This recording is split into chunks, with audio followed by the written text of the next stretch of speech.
કેમ છો પાટણ? સુરતનું ફેમસ એક્ઝિબિશન પવિત્ર એક્ઝિબિશન અને મોનિકાઝ એક્ઝિબિશન આવી ગયું છે પાટણમાં. તો લાઈવ તમને આજે સ્ટોલ જોવા મળી જશે. આ બ્રાઇડલ લુકમાં તમને કલેક્શન મળી જશે. વિથ પ્લાઝો સાથે કુર્તી આવી જશે. અલગ અલગ ટાઈપનું તમને બધું જ કલેક્શન અહીંયા મળી જવાનું છે. કોટનમાં છે, સિલ્કમાં છે. પર્સમાં પણ તમે જોઈ શકો છો 99 રૂપિયાથી લઈને 1500 સુધીના બધા જ કલેક્શન અવેલેબલ છે અને ઇમ્પોર્ટન્ટ બ્રાન્ડમાં પણ તમને મળી જશે. સુરતનું ફેમસ વેડિંગ કલેક્શન હેવી સાડીઓ બધી લઈને અમે આવી ગયા છીએ. એકદમ રિઝનેબલ પ્રાઇસમાં અને હોલસેલ રેટમાં બધી સાડી મળી જશે. 10 રૂપિયાથી લઈને 500 રૂપિયા સુધીની હેર એસેસરી છે. આખું થાઈલેન્ડનું મટીરિયલ છે.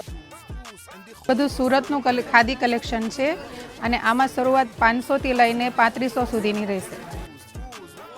અહીંયા પ્યોર કચ્છની બાંધણી તમને મળશે. તો ફેન્સી કાનાના પોશાક મળી જાય, કાનાનો સિંગર મળી જાય. સુરતનો ફેમસ નાસ્તો આવી ગયો છે. મંચુરિયન પફ છે, ફ્લાવર ચકરી છે, બારડોલીના પ્રખ્યાત પાતળા છે, કરકરા. અમારે ત્યાં તમને હેરિટેજમાં હેવી નેકલેસ અને એન્ટી ટાર્નિશ જ્વેલરી મળશે, જે લેટેસ્ટ કલેક્શન છે. પવિત્ર એક્ઝિબિશનમાં હું બધી હર્બલ પ્રોડક્ટ લઈને આવી ગયેલી છું. નેચરલ ફાઉન્ડેશન છે, કોમ્પેક્ટ છે અને શેમ્પૂ કન્ડિશનર છે. તો ગાઈઝ એડ્રેસની વાત કરું તો હોટલ લોટસ બેન્ક્વેટમાં એક્ઝિબિશન લાઈવ છે. તો તમે પણ વહેલા તે પહેલા પહોંચી જ જજો.